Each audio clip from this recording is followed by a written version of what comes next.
Hello everyone, how are you doing today? My name is Makeda Valletta, also known as the Body Scientist, and a lot of you probably already know me, but for those of you who are unfamiliar with me, I am a strength and conditioning coach, holistic nutritionist. I have a background in exercise and sports science, nutrition science, biotechnology, and I'm a self-proclaimed body science nerd. Hey people, I'm live on my IG page, but I will save this and upload the video to my YouTube page, The Body Scientist 81. If you are on IG and you do not follow me on YouTube, be sure to follow me there. Check out my older videos. And if you're on YouTube and you don't follow me on IG, be sure to follow me on IG at _body_scientist, because I don't always post the same things in both pages and pages get deleted. So just follow me in both places, okay? So, some of you are already familiar with me, but I'm just going to give a little background. So I told you what my background is when it comes to education, but I have committed my life to studying all the ways that we could take our body to its highest level, okay? And I'm all about doing that naturally, okay?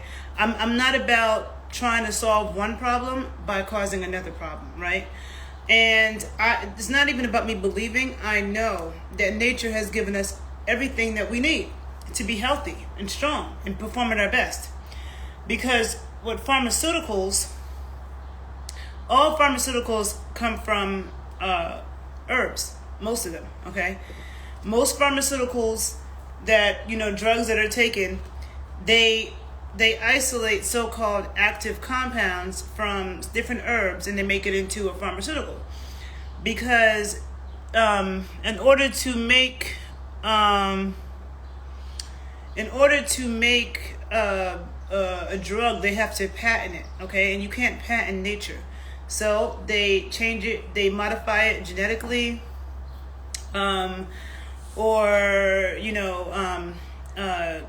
make it, they make a chemical synthetic version of it, and then they give that to you as a medication because they can patent that and thus make money off of it. But the thing is that what I've discovered in my studies, like before I got into sports science and nutrition science, I was a biotechnology major, which is an offshoot of biology. It's a subcategory that has to do with like genetic engineering. So you could say I was a biology major, biotechnology. And one thing that I've noticed in my studies is that nature is has a wisdom that we will never understand, okay? And nature controls for everything. And when we try to bypass nature and trick nature, it always backfires on us. Always, okay? Now, sometimes we don't have a choice, but it does. And so in the case of medications, when Western scientists have gone into the Amazon to see what indigenous people were using for medicate for a certain ailment for generations, and they see, they're using this plant. And the scientists get the isolated compound out that plant and then make it into a drug, and now that drug is causing all kinds of side effects. Because what made some of the comments that people are writing are so distracting because they're just retarded. It makes me not want to read comments. So that so-called isolated compound in the plant works together with everything else in that plant to balance it and make it metabolize properly and work properly. It's not just one thing. And the same thing is true in nutrition, which is why I am not a fan of taking vitamin pills, okay? If you have a deficiency in iron or vitamin D, I never recommend going to the store and buying iron pills or buying vitamin D pills, because first of all, it's an artificial version of it. It's a synthetic version of it. So it's not the same chemical structure that you find in nature, which means our body doesn't utilize or metabolize it the same way. A lot of times it has negative effects, okay? And also, it's not present with the other cofactors. Cofactors are the other things that are present in that food or that plant or whatever to make it all work properly, right? And so I'm saying all this, I'm giving this background because today I want to talk about cannabis medicine. I've been talking about that a lot lately. I talked about that a lot lately, and I've been talking about it a lot lately. Today I was going to focus on skin. In the coming weeks, I'm going to do a lot of talks about how cannabis medicine can help with various ailments in the body. Because like the clients that I deal with people of all ages, all backgrounds, all physiological backgrounds. I've had people with, a bunch of different health profiles, people who are dealing with chronic illnesses, of all sorts. And so when I work with somebody, okay, I do a thorough evaluation. I look at the whole being, everything that's going on with this person. And I give recommendations to help them bring their body back into balance and perform at their highest level, okay? And cannabis is a great way to do that for so many things, because you have people who are being given opioids for pain, and opioids are very addictive, and they prevent you from healing, and they can cause all kinds of problems. They can kill you. NSAIDs, which are non-steroidal anti-inflammatory drugs, those are like, anti-inflammatories. People take them when they have surgery or headaches or whatever. That also is addictive and prevents your body from healing. It prevents the COX-2 inhibitor from helping your body repair itself, right? But with cannabis medicine and the phytocannabinoids that are present, it actually helps to bring your body back into homeostasis, okay? It helps to balance things out.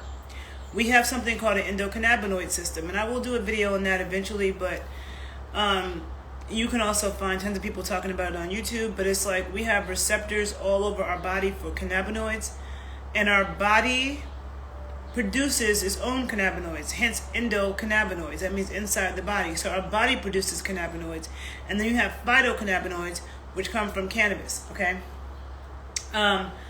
And CBD and THC are some of the most known ones, but you also have CBG and CBN and CBDA and THCA and THCV.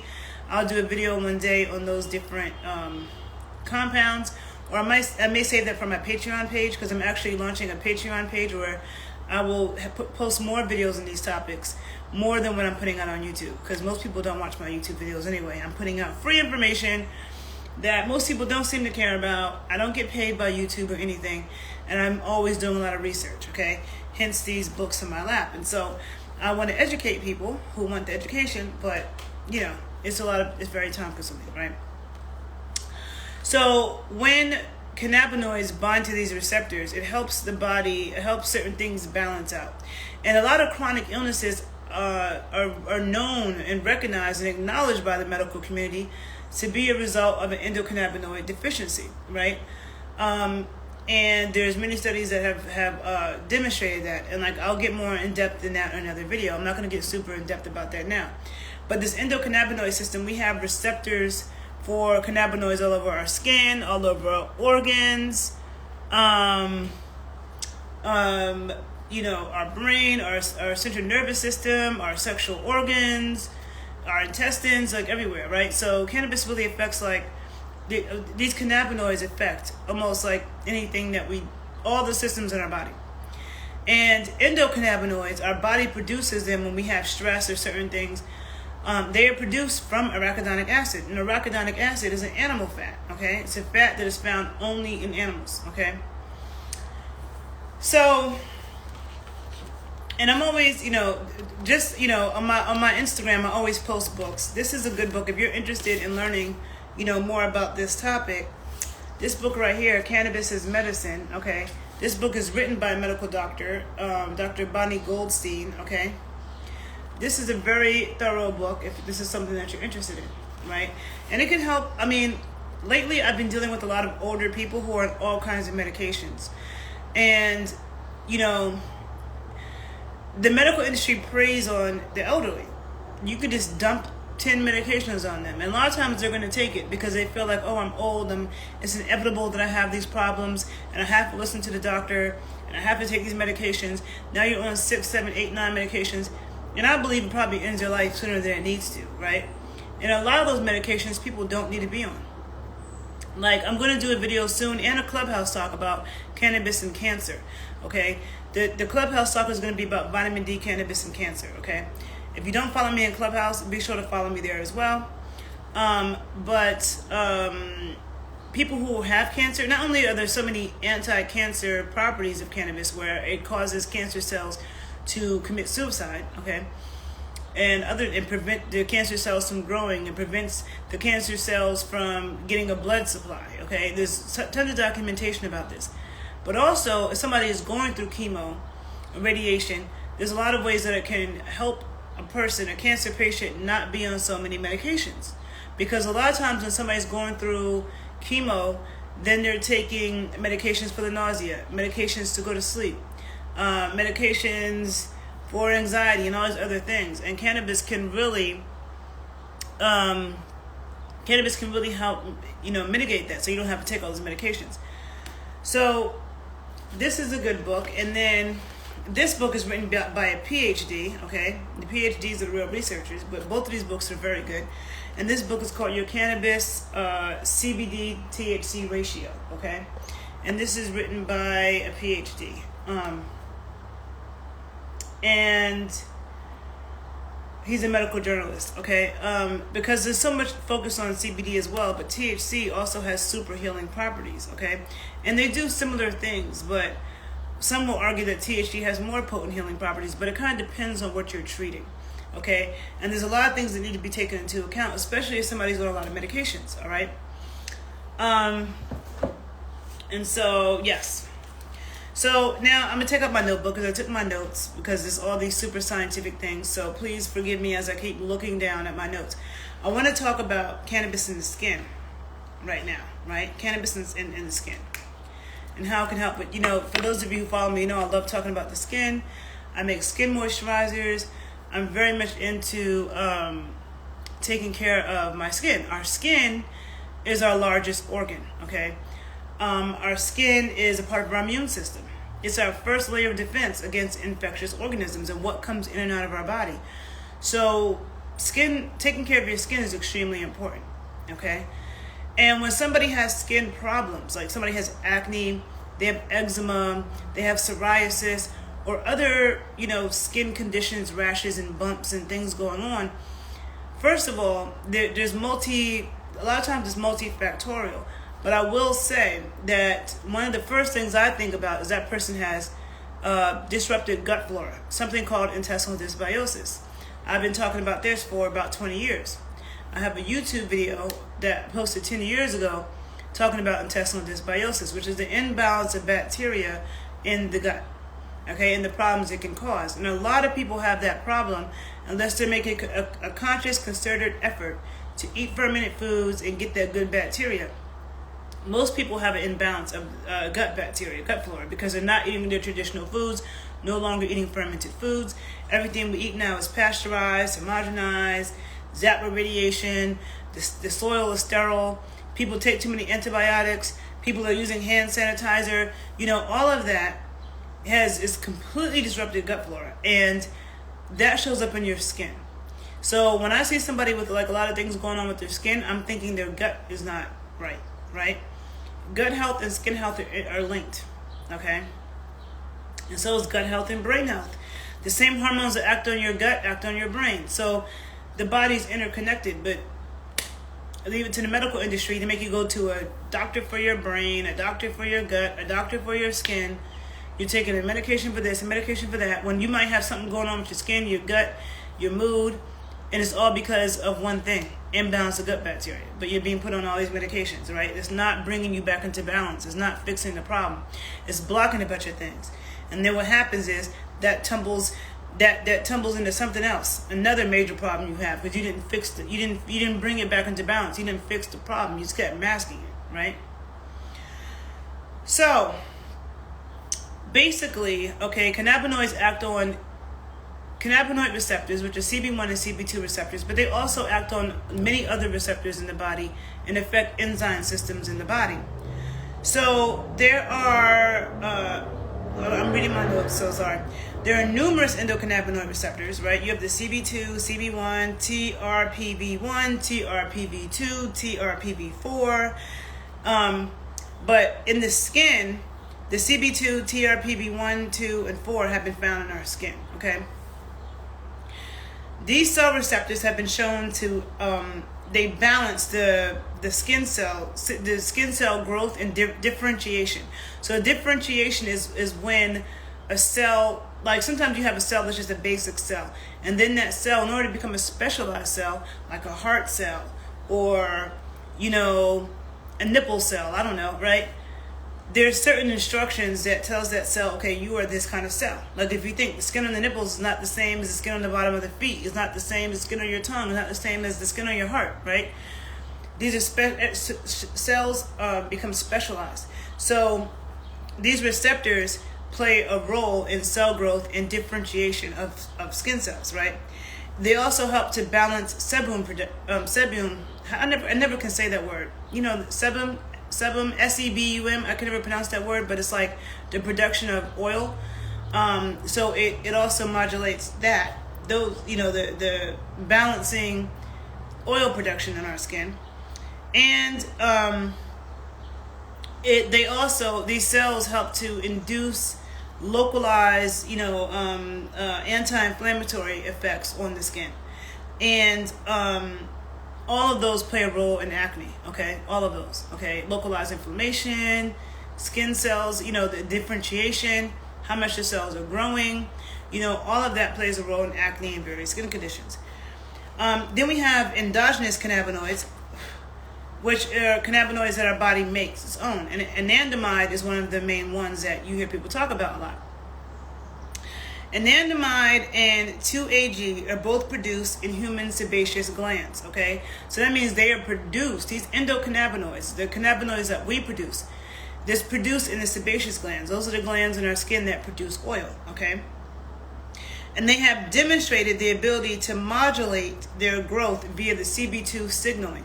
Now, I'm sorry I'm being very nerdy right now, but when I study mechanisms of how things work, I like to look at, you know, to really understand how something works, you look at the mechanisms by which they work. Once you understand that, then you know how to appropriately use certain things for different issues, right? So I know I'm being a bit nerdy, and these are the videos that people don't really want to watch, but maybe somebody out here is interested, okay?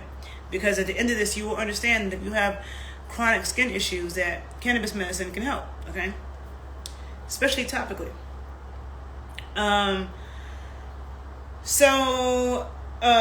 The CB2 signaling in turn regulates gene expression and is involved in lipid synthesis, right? Which is the synthesis of fats. Finding ways to amplify endogenous anandamide thus increases the bioavailability in the body, right? So that means that when we amplify our endogenous anandamide, which I told you, arachidonic acid, which comes from animal fats, that's our endocannabinoids, anandamide and stuff like that is made from arachidonic acid. So consuming those animal fats that have arachidonic acid can help your body produce more anandamide. And doing things that bring you pleasure, like dancing. Like I love to dance, right? That can help me produce more anandamide. Okay? So amplifying endogenous anandamide increases the bioavailability of it, meaning that there's more of it around, okay? Which can be good for you. And when you increase that increases the duration in which it gently activates the CB1 and CB2 signaling. That induces mood improvement, okay? So this endogenous anandamide induces mood improvements, and it reduces sebum production, which is oil production on your skin. And well, I could tell you what receptors, but I don't think you guys want to know all that nerdy stuff, right? So CBD has an ability to normalize and balance pro-acne molecules, okay? So this also is saying that, like, acne, I talked about how it's due to, like, an imbalance of gut flora and stuff like that, but it's also stress. When people are stressing and they're upset, that can affect your skin, okay? But again, I told you there's a connection between our gut and our brain. So when there's an imbalance in the gut and it's producing funky, you know, chemicals and molecules that's in affecting your brain. That's why when people have a lot of, a toxic gut, a lot of times it affects their mood and they get brain fog.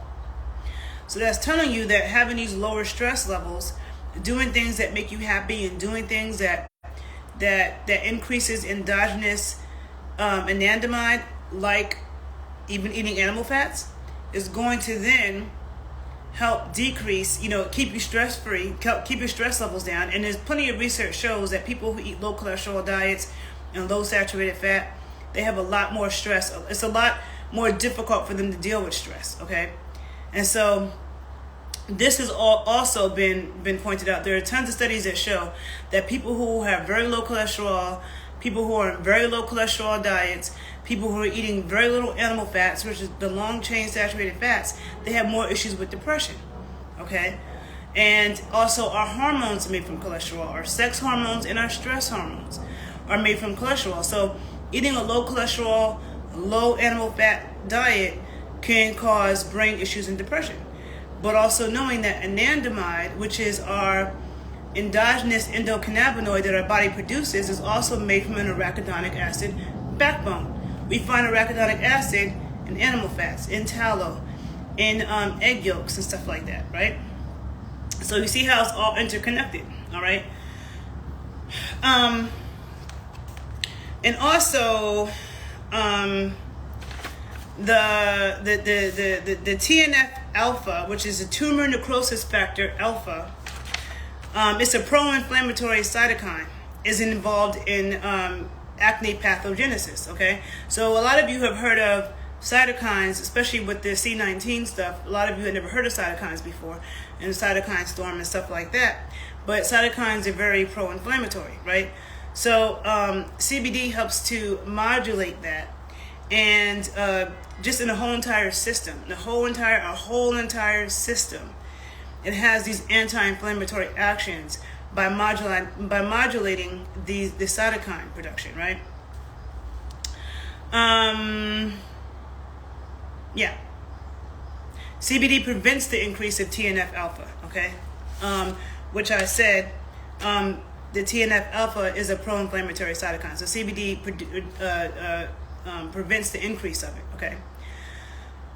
Data suggests that CBD has a positive localized effect on the skin where acne develops, and thus seems uniquely positioned to address a number of the underlying causes for acne, the pathologies of acne, right? So putting some type of high quality CBD oil on your skin, and on, like if somebody has lesions or bumps or acne or different things, putting that directly on the skin is good, because we have these receptors in the skin, okay?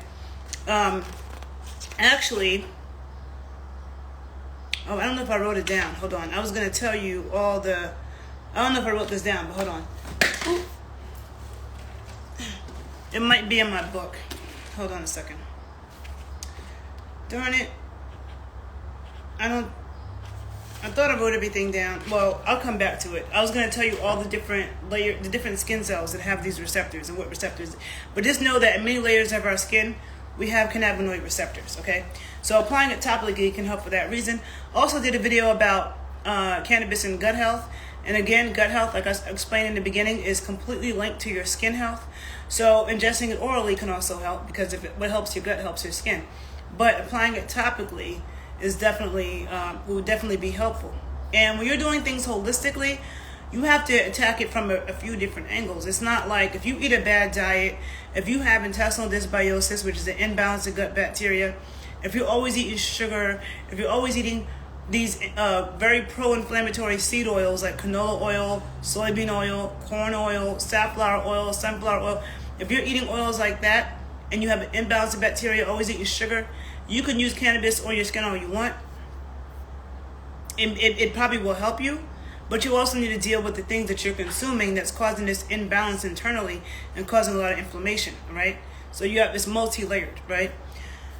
So, according to dermatologist Jeanette Jackman, ingesting cannabinoids can improve dull skin, acne, eczema, dandruff, and psoriasis, okay? Okay, so like I just said, putting it on topically helps, but also ingesting it for that reason that I just explained, that gut connection, right?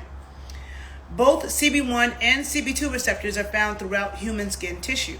So, CB1 receptors tend to be, well, when you look at the general definitions, people say it's in the brain and the central nervous system, and CB2 receptors are in the immune system.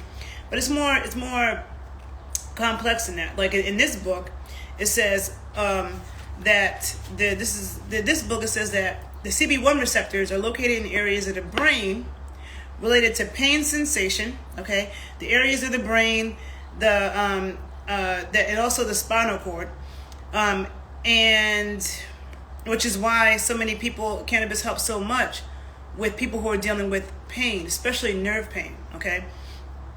Also, memory and learning. Okay.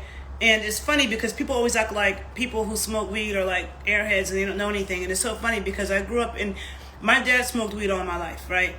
And I did not smoke weed until I was in college. I was not doing it in high school or junior high because I don't believe it's good for a developing young brain. And that's what my dad told my brother and I when we were 12. He said, listen, I smoke reefer every day. And I don't care if you and your brother smoke, but wait till you are 18 and your brain is fully developed. And I remember he said that to me when I was like 12, and I listened to that. And research shows that there's a lot of truth to that. Like a lot of times when people are smoking weed or consuming cannabis, when they're a teenager, they're younger, it does mess with their brain development, right? But I remember when I was in college, the semester that I smoked the most weed, I was on the dean's list. I was the only person in class, and I was a science major, okay? So you're listening to all this complicated stuff. I was the only person in class like really into it and really paying attention. And it actually helped me retain a lot of information, right? And so that's what this says. It says that the CB1 receptors are located in the brain. They're related to pain sensation, memory, and learning. And it says for some patients, and I'll do more in-depth videos about this later. For some patients who have ADHD, the effects of cannabis can enhance memory and learning, okay? And patients may report that with cannabis, they are able to focus and complete a task, retain what they have read, and be more productive and creative at home and work. All right, that's me. That's true for me, right? So also, you could say the CB1 receptors in the lungs, the vascular system, the muscles, the gastrointestinal tract, and reproductive organs, okay? CB1 receptors. The CB2 receptors, the spleen, the bones, and the skin. And then there are CB1 and CB2 receptors present in the immune system, the liver, the bone marrow, and the pancreas, okay? So that's like every organ system. So you see how it can affect it affects the functioning of our sexual organs, of our brain, even with diabetes, because, insulin is made in the pancreas, right? So many different things. So let me go back. So basically, I just told you that, but the skin has CB1 and CB2 receptors. And the role of the endocannabinoid system in the skin is thought to regulate cell growth, both promoting wound healing and blocking skin cell growth in certain conditions. So let's think, certain conditions where skin cell growth could be out of control. Cancer, skin cancer, okay?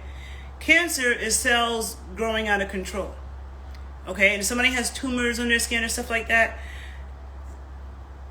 the endocannabinoid system and cannabinoids binding to those receptors can stop those cells from continuously growing out of control.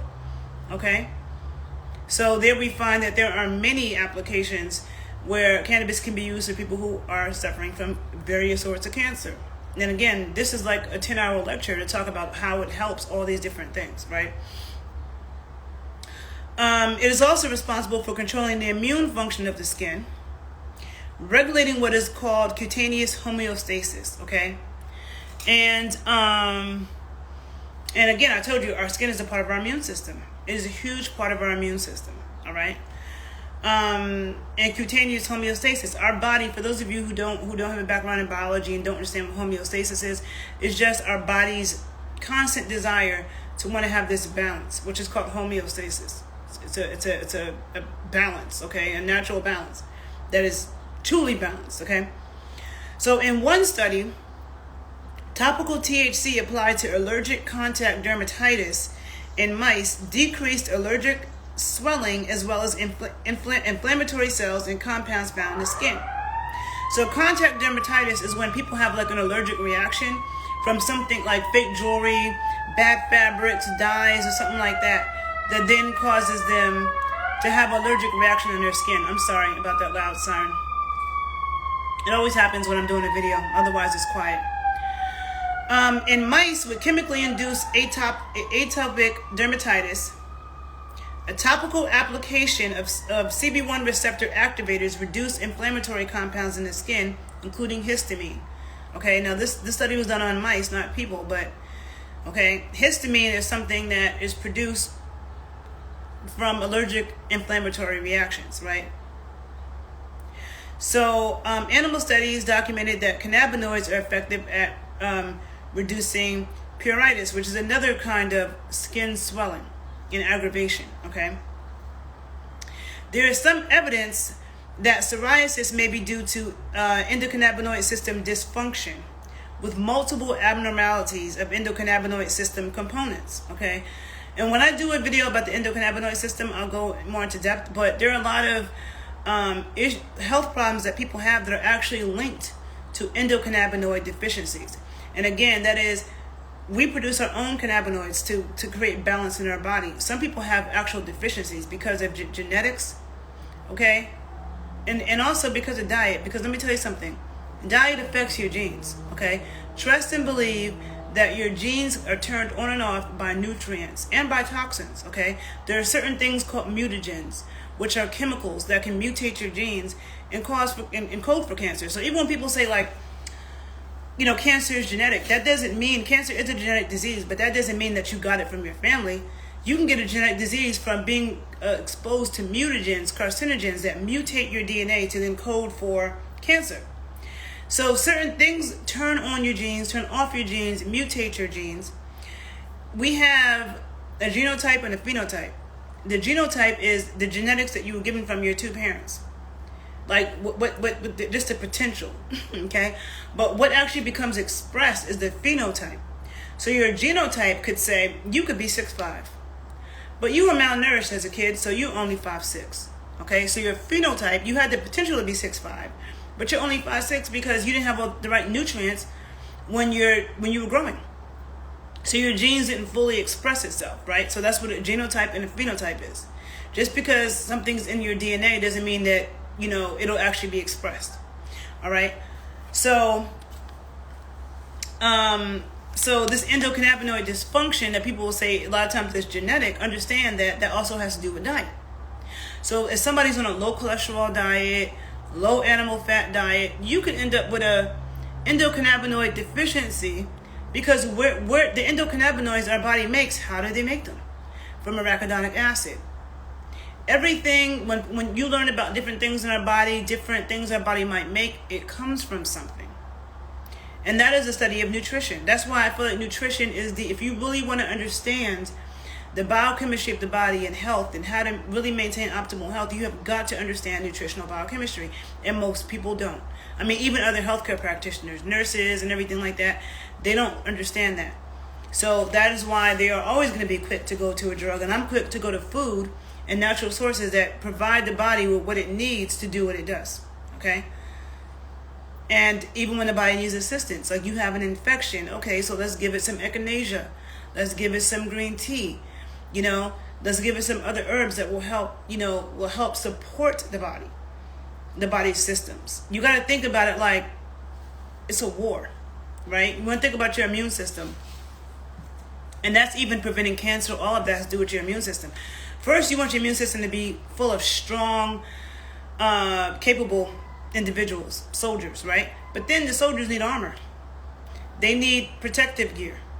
So that's how I look at the herbs. I look at the strong soldiers as the nutrition, the nutrients they're eating, okay? And then you can have the soldiers all day, but the soldiers don't have no weapons. They don't have no protective gear. You know what I'm saying? Then they can't really do their job. That's where I see the herbs being assisters. But if your nutrition is bad, it starts with nutrition, okay? It starts with that. So, and it's recognized that many different health issues are actually endocannabinoid deficiencies. Endocannabinoid deficiencies in our body, which are causing people to have migraines and have ADHD, which is why phytocannabinoids help balance so well, all right? So, for instance, blood tests on patients with psoriasis revealed their endocannabinoid levels were elevated, as were the enzymes that break them down, along with upregulation of CB1 and CB2 receptors. So upregulation of those receptors means that, the body all of a sudden has produced more receptors are appearing right now. And that can happen when you need more, okay? You have a need for more. So now the bodies are producing more receptors to try to capture these. And sometimes if somebody got too much, like let's say somebody's consuming too much cannabis, for example, some of those receptors hide, okay? They hide themselves to not keep binding it, okay? Isn't the body and nature like really amazing? And it says blood tests on patients with psoriasis revealed their endocannabinoid levels were elevated.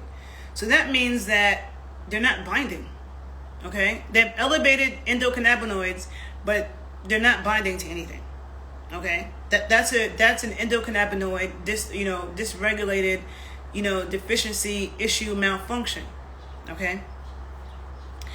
THC, CBD, CBG, and CBN were all of them were found to inhibit the skin cells from multiplying, okay? With CBG being the most potent and CBD being the second most potent, okay? The researchers found that these effects were not due to interaction with the cannabinoid receptors.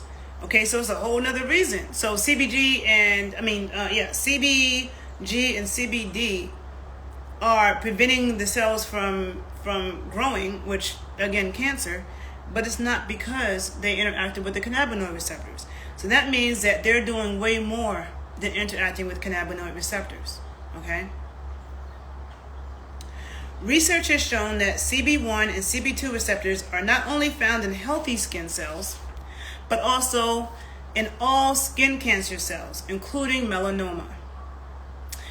And cannabinoids cause apoptosis.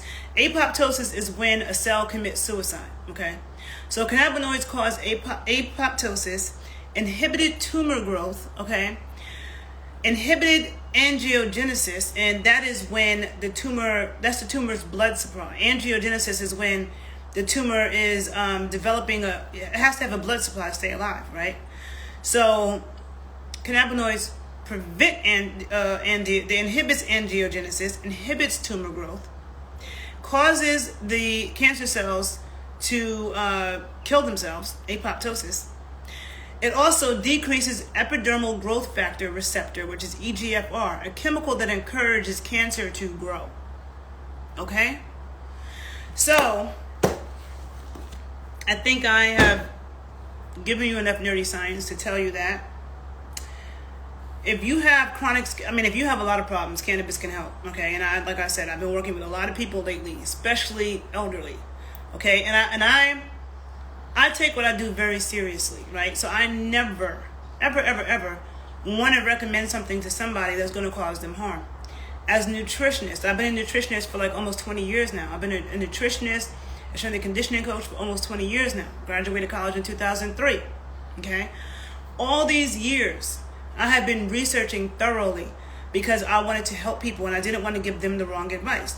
So there's a lot of healthcare practitioners, who the advice they give you, they're bound to what the American Medical Association says they can say, or what the American Dietetic Association says they can say, or they'll lose their license. I decided to do what I do independently because I wanted to tell people the truth. I didn't want some big organization, some powerful organization telling me that I have to poison people in order to keep my license and keep my living. And after you spend all this money on your education, who's trying to lose it, right? I am very passionate about the body, optimal function of the body, and performance. And that goes beyond, yes, I am a trainer. I'm a strength and conditioning coach. I'm a sports nutritionist. I'm a doula. I'm a dancer. I'm a former athlete, right? So it goes beyond athletic performance because even as an individual, to me, it's like, do you want to age gracefully? You can age gracefully. You don't have to be on all these medications and have all these health problems. So, and once you get on all these medications, it's much harder to get off of them. And one medication causes another problem that you have to take another medication for, that not cause a side effect, you have to take another medication for, and they act like, oh, that's the only way we could do it. And if anybody talks about nutrition or using natural herbs, it's like, oh, that's ridiculous. Like, oh, that's a joke. You know, my mom has taken my advice. There are things that, some things she had going on with her body where she has the best health insurance. She's going to the best doctors in New York. They can't figure out what's wrong with her. She took my advice. I'm the one that made her better. Right now, I'm working with, you know, some of my dad's friends who are in their 70s, who are dealing with different chronic issues, you know, and I have been able to give them advice, not just with cannabis medicine, but also other things that they're like, this is the only thing that's brought me relief and is helping to make them better. It's not just about taking the pain away. It's about actually getting better function and healing. And healing, not just taking a pill that's going to just block the pain. So now you feel like, now you think you're okay, but you're not okay. And you're not healing. And now, some months later, now you have another problem. You know what I'm saying? Because you didn't fix the first problem and you're taking this toxic drug. That's not my approach to health at all. You know what I'm saying? So, you're welcome. Please share the videos with anybody you think would help. So when it comes to, I for years have dealt with people with skin issues, right? And I always would tell them, fix your gut. You definitely have an imbalance of gut flora. You need to consume lots of probiotics, lots of fermented foods. Stop with the damn sugar. But if you have an imbalance of bacteria, it's going to make you crave sugar. It's going to make you crave sugar because the bacteria produce certain hormones and things that take over your brain. Remember I told you there's a connection between your gut and your brain. The same hormones that act in your gut act on your brain, right? So, I actually have to go to the post office to ship out some stuff now. But, so you need to fix your gut health. And I have plenty of videos about that. Then, it's also about what you put on your skin. I have people that use my skin moisturizers who have eczema and have all these problems, and they're telling me it's helping them. Because what you put on your skin, I could also do all these scientific videos about what lanolin, I'm going to do something about lanolin actually, and castor oil, and all those things will do for your skin and your immune system, which is also, your skin is a huge part of your immune system. So what you're putting on topically, and the moisturizers that you're using. And what the dermatologist gives you is a whole bunch of crap, a whole bunch of fake vitamin A and D ointment and all this crap, steroids and stuff to put, that's not helping the problem at all. But to know that, you know, cannabis medicine can really help people that are suffering with chronic skin conditions, okay? So all of that's what holistic is. There are a lot of people who call themselves a holistic coach. I don't know, holistic health coach. I'm like, what is that? What is your background in? Most of the people who call themselves holistic health coaches, they don't have a background. Like, my background is in nutrition science, but it's also in sports science and exercise physiology. So you have people who might understand nutrition, but they don't understand, okay, like what you do with your body, how that affects your joints, how that affects your muscles, your metabolism, how things work. So I got it from both ends, okay? And no matter what somebody's dealing with, I don't care what it is. They're paraplegic, they got diabetes, they got, you know, they're missing a limb, they have brain tumors. I don't care what it is. Diet and exercise is always the foundation. It's just that most people who are giving advice aren't giving you good advice. And you definitely won't get it from the medical industry. So I'm going to leave that at that. So I think I made my point about how cannabis medicine can help your skin. Okay? You have to be, of course, cautious with the products that you use. I do have a high quality CBD oil and the THC oil. That's, you know, based in coconut oil. If you're interested in them, like sometimes I don't even want to talk about it too much because, you know, when you're doing when you're practicing traditional medicine and indigenous practices, you're always at war with Western medicine, Western, you know, the big pharma and what they're telling you you're allowed to do when your ancestors have been doing it for thousands of years. There's no study. See, I have a background in Western science. But you can't do a study for 5 years. A study that somebody did for a few years is not more important. To me, it doesn't hold more weight than looking at what people have been doing for generations. What has shown to work for generations. And that is why with nutrition, I don't want to hear any of the new age crap, like eating kale salad. No, you need to cook your kale. Okay? Everywhere in the world, you see people eat meat on the bone. With the skin. Everywhere in the world, you see people eat organ meats. Everywhere in the world, you see people have fermented foods, whether it's a fermented plant foods or fermented dairy. Everywhere in the world, okay, people make bone broth with the bones from whatever animal they were eating. Everybody did that. Europeans, Africans, Asians, Native Americans, the indigenous people to the Caribbean, the Polynesians, everybody. Was everybody dumb? Do we just now figure out some new shit in the past 50 years that all the people that came before us who are stronger than us had more faculties with themselves than we did? And we figured something out? No. I look at who are the healthiest, longest living people on the planet right now, and what are they doing? What are they eating? And who are the healthiest, longest living people in the past? And what were they doing? There's ways to measure these things. Okay? So that's how I do my research. All right? So I do have a background in Western science, like to really understand like the mechanisms of things. But the way that like when people are confused or they want to claim they're confused, let's look at history. Let's look at now, okay? Let's look. The people who eat a whole bunch of butter, okay? Let's look around the world at the populations who eat a lot of animal fats and cholesterol. How is their health? And what you'll find is that they actually live longer. I.e. the French. The French don't have a problem with diabetes and cancer and obesity like Americans. And they eat duck fat, pork fat, butter, cream, all that. Over here, people think canola oil is good for you and soybean oil and, oh, I'm not going to eat cholesterol. And people are nuts, okay? They have all this depression. People got ADHD. People got...